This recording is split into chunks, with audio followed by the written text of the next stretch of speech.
Assalamualaikum warahmatullahi wabarakatuh. Selamat pagi anak-anakku. Pada pagi hari ini Bu Siti akan menyampaikan materi masih di bab 1, yaitu gerak benda dan makhluk hidup di lingkungan sekitar. Namun untuk materi kali ini yang akan Ibu sampaikan terfokus pada gerak benda. Dan yang pertama yang akan Ibu sampaikan yaitu gerak pada benda, kemudian yang kedua gaya dan hukum Newton. A. Gerak pada benda. 1. Pengertian gerak. Apa itu gerak? Benda dikatakan bergerak apabila kedudukannya berubah terhadap titik acuan. 2. Gerak lurus. Gerak lurus dikelompokkan menjadi dua macam, yaitu gerak lurus beraturan GLB dan gerak lurus berubah beraturan GLBB. Berikut ini silakan kalian pahami dan kalian perhatikan. Untuk gerak lurus, kalian harus bisa mencari berapa besarnya kelajuan, kecepatan, dan percepatan gerak suatu benda. Dan berikut persamaan yang bisa kalian gunakan untuk mencari kelajuan benda.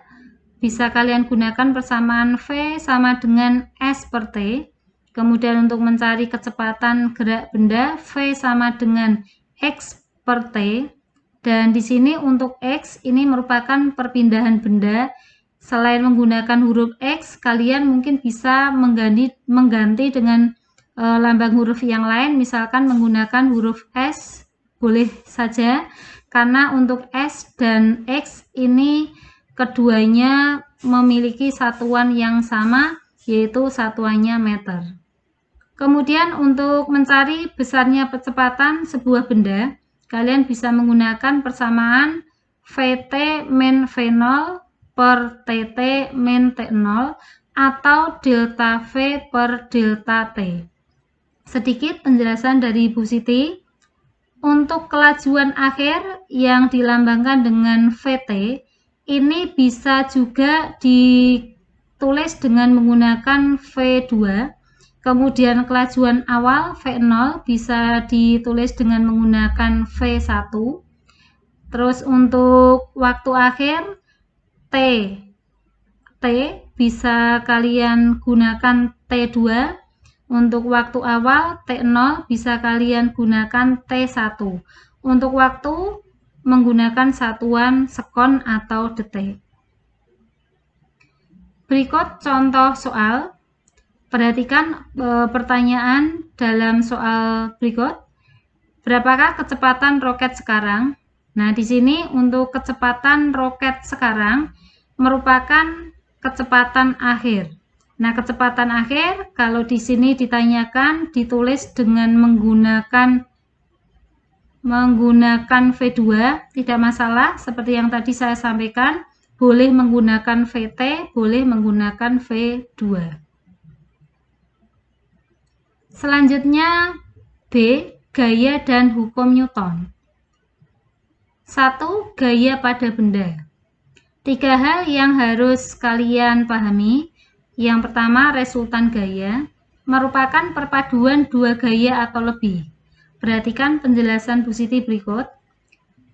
Ada 3 buah gaya bekerja pada sebuah benda dengan arah yang sama. Ketika kalian disuruh mencari berapa resultan gayanya, maka ketiga gaya tersebut dijumlahkan F1 plus F2 plus F3. Kenapa? Karena ketiganya searah.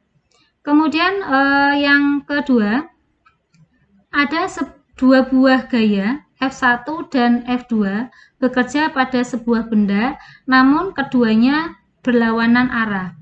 Ketika diminta untuk mencari berapa resultan gayanya, maka F1 min F2 atau selisih dari kedua gaya tersebut.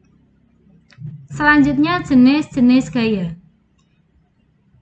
Gaya dikelompokkan menjadi 2, Yang pertama, gaya sentuh merupakan gaya yang muncul akibat adanya dua permukaan benda atau lebih yang bersentuhan secara langsung. Dan untuk jenisnya, A. Gaya otot, B. Gaya pegas, C. Gaya gesek, D. Gaya mesin. Yang kedua, gaya tak sentuh merupakan gaya yang tidak membutuhkan sentuhan langsung dengan benda yang dikenai. Jenisnya A. Gaya magnet, B. Gaya gravitasi, C. Gaya listrik, D. Gaya berat. Selanjutnya, gaya gesek dan gaya berat. Gaya gesek merupakan gaya yang timbul karena gesekan permukaan dari dua benda atau lebih yang saling bersentuhan. Untuk mencari besar gaya gesek, bisa kalian gunakan persamaan berikut. Sigma F sama dengan M kali A, di mana sigma F di sini adalah F gaya dikurangi dengan gaya gesek kinetis atau FK. Kemudian untuk gaya berat, secara matematis dirumuskan W sama dengan M kali G, di mana W itu adalah berat benda, satuannya Newton, M massa benda, satuannya kilogram, dan G percepatan gravitasi bumi yang besarnya sekitar 9,8 meter per sekon kuadrat. 2. Hukum Newton. Ada 3 jenis hukum Newton.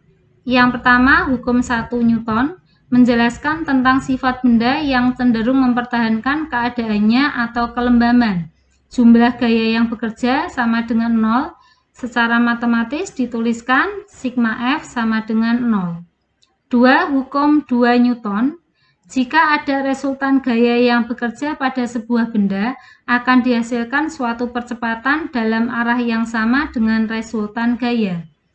Secara matematis dituliskan sigma F sama dengan M kali A. Semakin besar gaya yang bekerja pada sebuah benda, maka percepatannya pun akan semakin bertambah. 3. Hukum 3 Newton menyatakan jika benda pertama mengerjakan gaya pada benda kedua akan mengerjakan gaya pada benda pertama dengan nilai atau besar yang sama tetapi arahnya berlawanan. Secara matematis dapat dituliskan gaya aksi sama dengan min gaya reaksi. Berikut contoh soal berhubungan dengan gaya, resultan gaya, gaya gesek, dan percepatan benda. Perhatikan penjelasan dari Bu Siti berikut ini. Yang A yang ditanyakan adalah resultan gaya. Untuk sigma F, F1 plus F2 plus F3. Kenapa ketiga gaya ini dijumlahkan? Kalian bisa perhatikan gambar. Untuk F1, F2, dan F3, ketiganya searah.